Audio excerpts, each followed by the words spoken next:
Hi, my young readers. This is Sarah from Sozo Stories. Let's see what we've got today. This is the story of a gentle knight. Leo was a gentle knight in thought and word and deed. While other knights liked fighting, Leo liked to sit and read. He's got his books in the saddle. He was kind to every creature. He wouldn't hurt a fly. When Mum and Dad said knights must fight, he couldn't quite see why. He's still there with his book. And there is Dad holding a sword. One morning, Leo's parents said they'd like to have a chat. There was nothing wrong with reading, but he just couldn't just do that.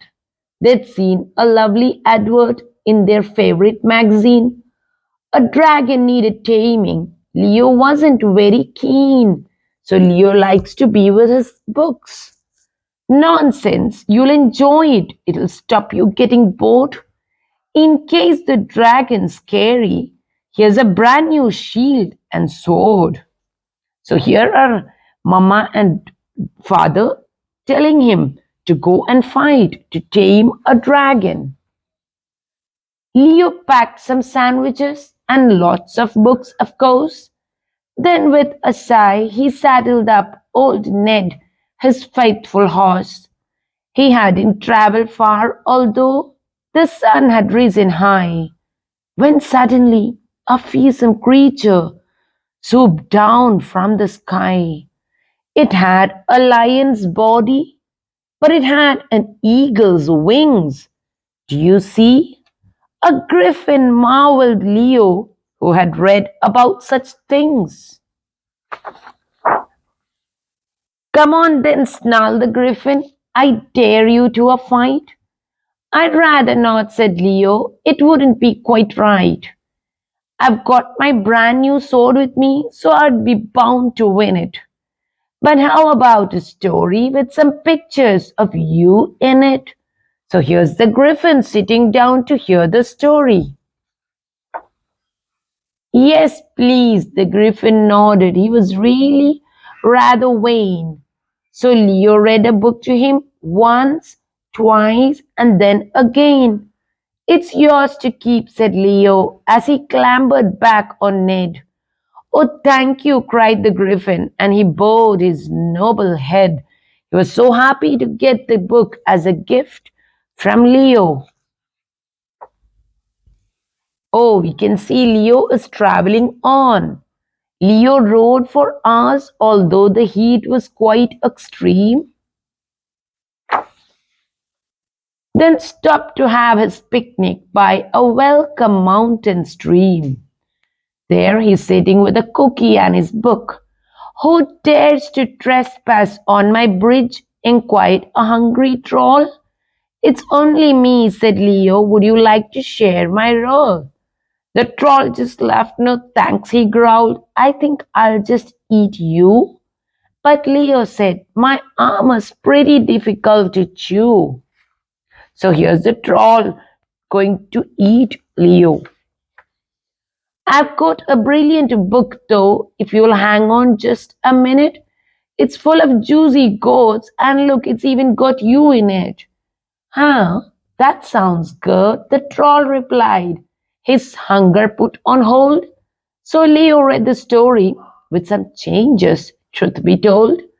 It's yours to keep, said Leo as he clambered back on Ned. Oh, thank you, cried the grateful troll and bowed his heavy head. Leo kept on riding through that long hot afternoon. At last he came upon a town as empty as the moon. The leaves were burnt on every tree, the grass and flowers too, and everywhere you looked, the streets were filled with dragon poo. There were faces at the windows, folk too scared to go outside. Leo trotted bravely onward.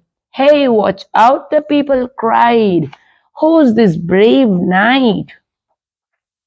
Then Leo turned a corner and came nearly nose to nose with the most enormous dragon who just woken from a doze.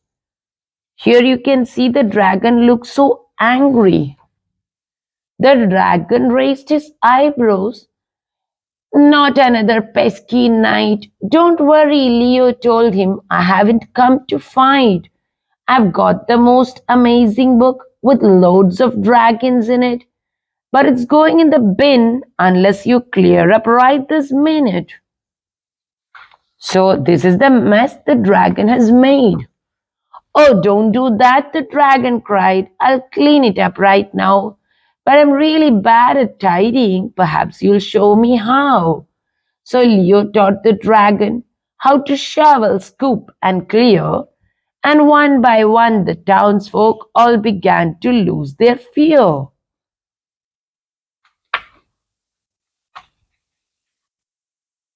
Now can I have my story? Begged the dragon on his knees.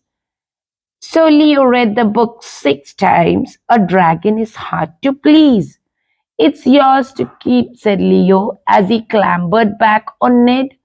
Oh, thank you, cried the dragon, and he bowed his scaly head. Oh, there is everyone welcoming him. There's a welcome home board kept for Leo. When Leo reached his home, at last the cheers were long and loud. His parents hugged him very tight. Well done, you've made us proud. Now Leo is a hero. His parents have agreed. So both his parents are hugging Leo and they're so happy. And Ned is also happy to be back at home.